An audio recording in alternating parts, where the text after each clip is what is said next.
Hey guys, welcome back to the channel. So today I have this new trading strategy which I'm going to backtest for you over 100 trades.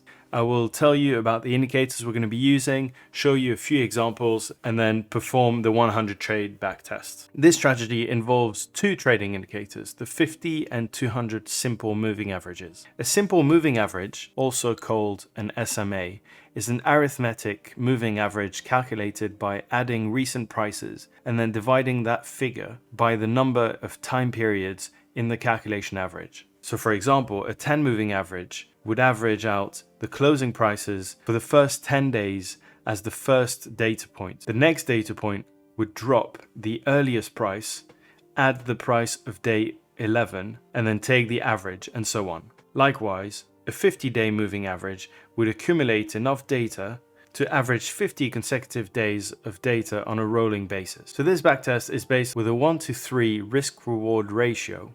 So that means that every $1 that we risk, we aim to make $3. This strategy is offline, which means I will go back in time on the chart to test this strategy and see how it would have performed.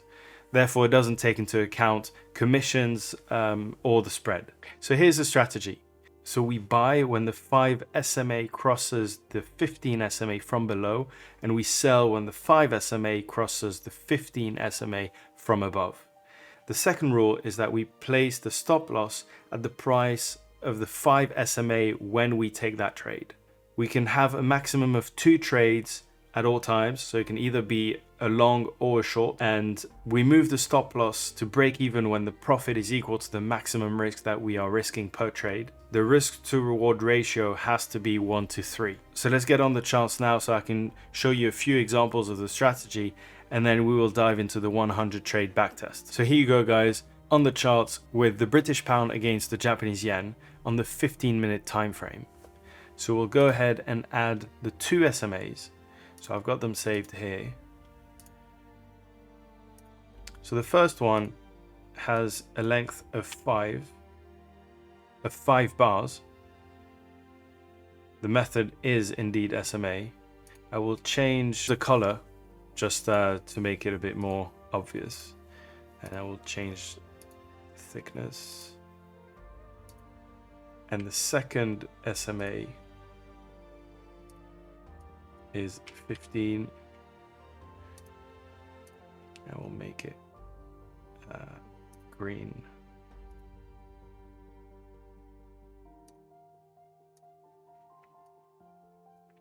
All right, so essentially zoom in. So we would take a long when the white line, so the shorter SMA, crosses above the green line, the longer SMA. So here you would take a long trade here. You would put the stop loss at the price of the 5 simple moving average, and you would aim for a 1-to-3 risk reward ratio.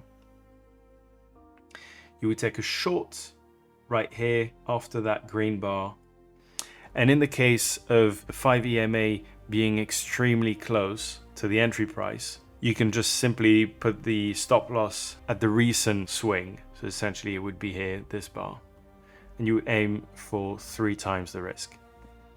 Same here, we'll go along here, but in this case the price pulled back too much, so it would have been a loss. So I'll show you a few examples and then we'll dive into the backtest. As you can see here, the white line crossed the green line from below, so we take a long. We put the stop loss at the last swing low simply because the white line is above the entry price, and we aim for 1-to-3 risk reward ratio, so that's a win. Here it crosses again to the downside, very close, but that's a win. Then it crosses again to the upside, that's a loss. So is this. There's a pullback. So is this. So as you can see, when the market is flat, this strategy doesn't perform very well. However, in trending markets, it can yield very good results. So let's go ahead and do the backtest and see if this strategy is actually worth using.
So there you are, the results of the backtest. So we were on the GBP JPY instrument. We were risking 5% per trade. So we had a maximum drawdown of 26% of the account. We were using a risk to reward ratio of 1 to 3, and we had 40 wins, 51 losses, and 10 break-even trades, with 5 wins in a row and 6 losses in a row. So that gives a win rate of 44% over 17 days. So the total profit was 537.7% of the account over 17 days. That's pretty insane. So I'm very surprised of the performance of this strategy. When I was looking for trade examples, I seemed to be struggling to find good trades. But over those 17 days, it's been very impressive. If you had started with $10,000, you would have ended up after 17 days with more than $53,000. So let me know what you guys think. If you can think of any way of improving this strategy over the long run, perhaps using a different time frame or a different risk to reward ratio, which may be able to improve the performance or reduce the drawdown. So let me know what you guys think, and I'll see you in the next video.